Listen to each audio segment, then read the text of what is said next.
Sankranti foundation ఆధ్వర్యంలో నిర్వహిస్తున్న శారదా విద్యాలయం ఆధ్వర్యంలో భానుగుడి సెంటర్లో లెట్స్ ఓట్ పేరిట ఓటరు ప్రజా అవగాహన కార్యక్రమం నిర్వహించారు. సంకురాత్రి ఫౌండేషన్ వ్యవస్థాపకులు చైర్మన్ పద్మశ్రీ సంకురాత్రి చంద్రశేఖర్ మాట్లాడుతూ ప్రజాస్వామ్య వ్యవస్థలో ఓటు అత్యంత కీలకమని ప్రతి ఒక్క ఓటరు స్వేచ్ఛగా నిర్భయంగా తమ ఓటును వేయాలని ప్రజలను కోరారు.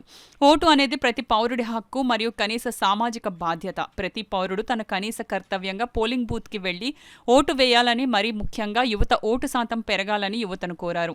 ఈ కార్యక్రమంలో సంకురాత్రి ఫౌండేషన్లో విభాగాలు అయిన Sharada Vidyalayam principal Yogeshwar, administrator Seetharatnam, coordinator Nookaraju, ఉపాధ్యాయ సిబ్బంది, Sankurathri foundation HR assistant director Venkataraju, Srikiran కంట్ హాస్పిటల్ సిబ్బంది, సంకురాత్రి ఫౌండేషన్ యూత్ ఫర్ సేవా విభాగం సిబ్బంది బానుగుడి కూడలి వద్ద మానవహారంగా ఏర్పడి రండి ఓటు వేద్దాం అవగాహన నినాదాలు ఇచ్చారు. చేరిన ప్రతి పౌరుడికి ఓటు విలువ మరియు నిర్ధారణ గురించి సంకురాత్రి ఫౌండేషన్ విభాగాల సిబ్బంది వివరించారు.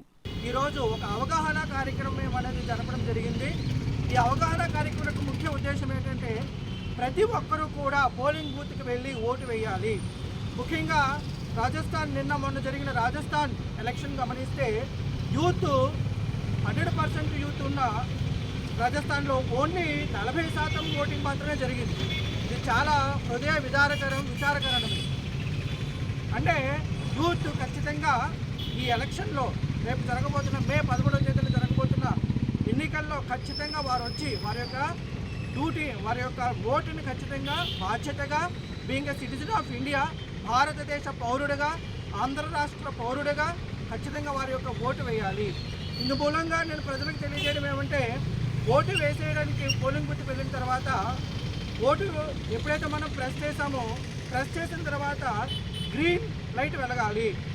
గ్రీన్ లైట్తో పాటు బీప్ అనే శబ్దం కూడా రావాలి. అలా రాకపోతే మీ ఓటు వేసినట్టు కాదు.